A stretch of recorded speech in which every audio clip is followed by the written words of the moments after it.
सीकर में एक गोविंदपुरा नामक क्षेत्र है। रोज एक भक्त की बात महाराज जी जो ठाकुर जी खुलवाते मौके पर सुना देता। आप साक्षी, आप ही खुलवाने में तो आज कोई ना कोई ग्रंथ साथ रहे तो अच्छी बात है। गोविंद साथ रहे, ग्रंथ साथ रहे, मंत्र साथ रहे, गुरु साथ रहे। एक वैष्णव के ये 4 परिमाण है।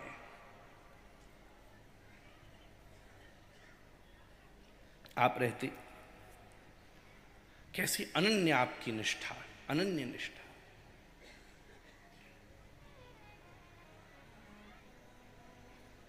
आप तुंवर राजवंश के राजगुरु थे।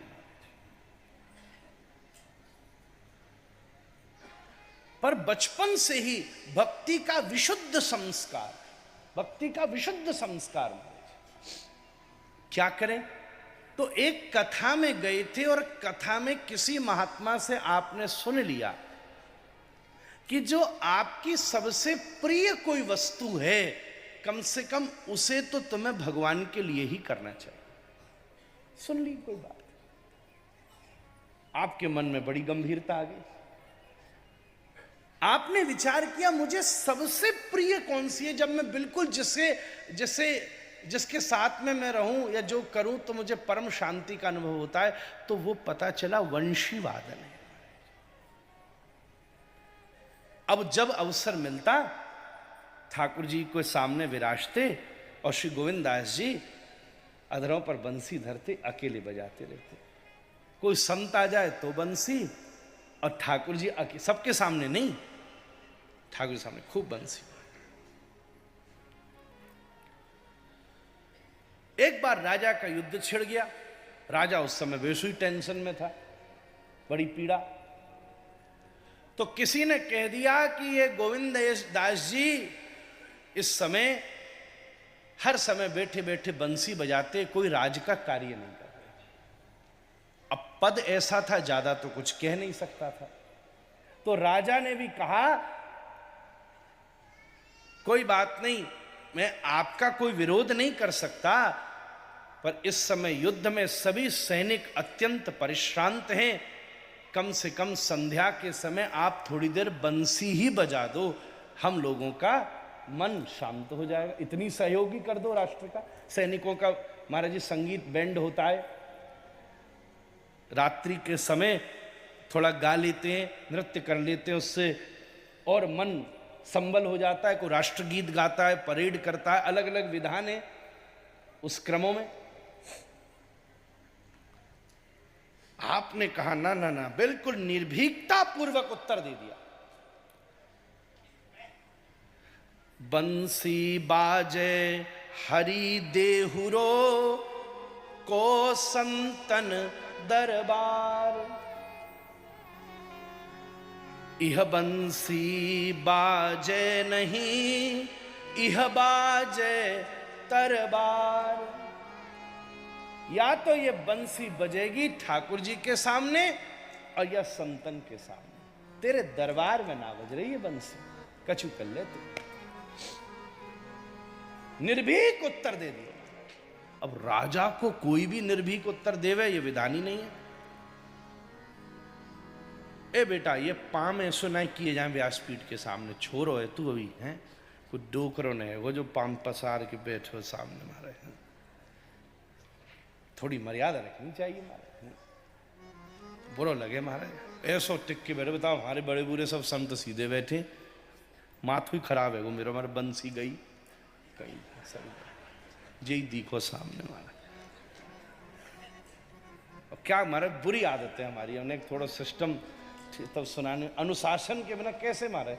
अगर गंगा अपनी सीमा तोड़ दे तो बाढ़ आ जाती है।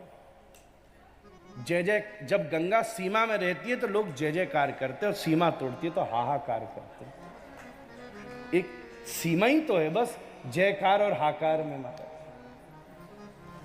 आप आनंद से बैठो, हम 10 घंटा भी सुनावेंगे, ऐसा नहीं। इसमें दोष किसी का नहीं है, अनुशासन का अभ्यास हो जाए तो सब बैठेंगे महाराज।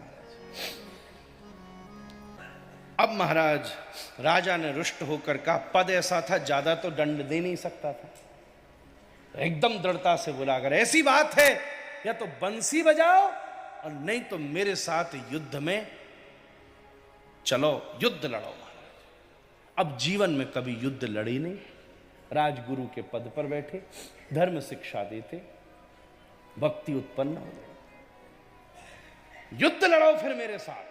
अब क्या करें, दो ही विकल्प है, या तो युद्ध लड़ो और या अभी बंसी बजा के सुनाओ।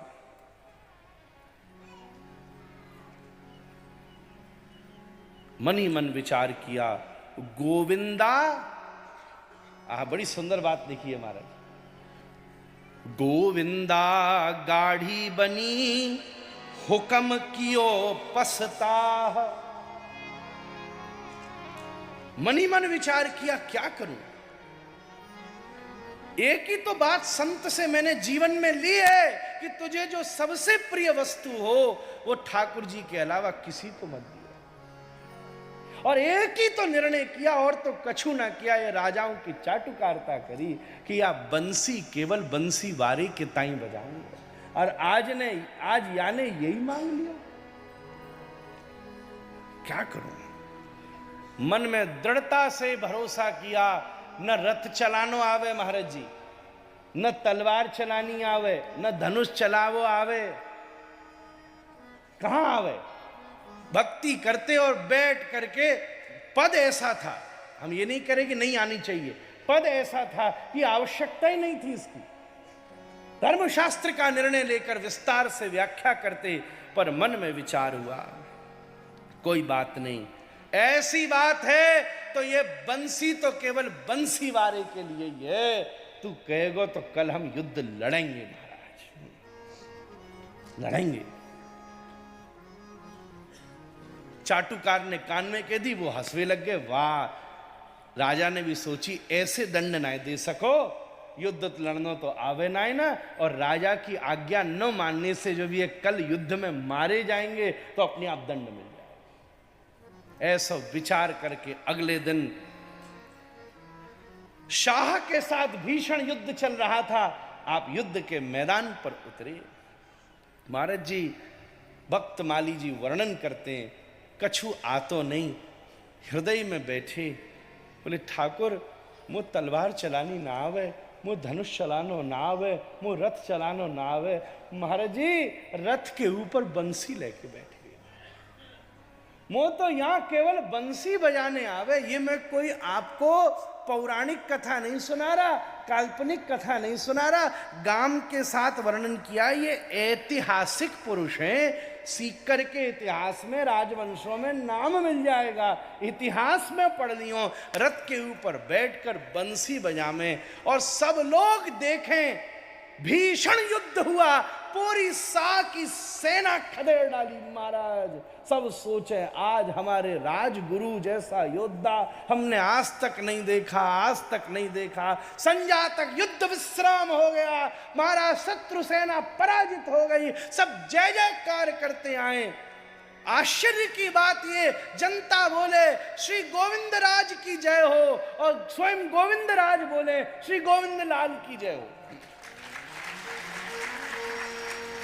किसी ने कहा तुमने क्या धनुष चलाया, बोले मैंने तो बंसी चलाई, धनुष तो मेरे बंसी वारे ने चलाया। ठाकुर जी ने रथ पर बैठकर रथ चलाया, ठाकुर जी ने बंसी पर बैठकर तीर चलाया। तुम्हारे भीतर दृढ़ विश्वास तो हो महाराज। प्रहलाद जी के जीवन में केवल दृढ़ विश्वास ही ऐसी वस्तु है जो अपने जीवन में लेने लोग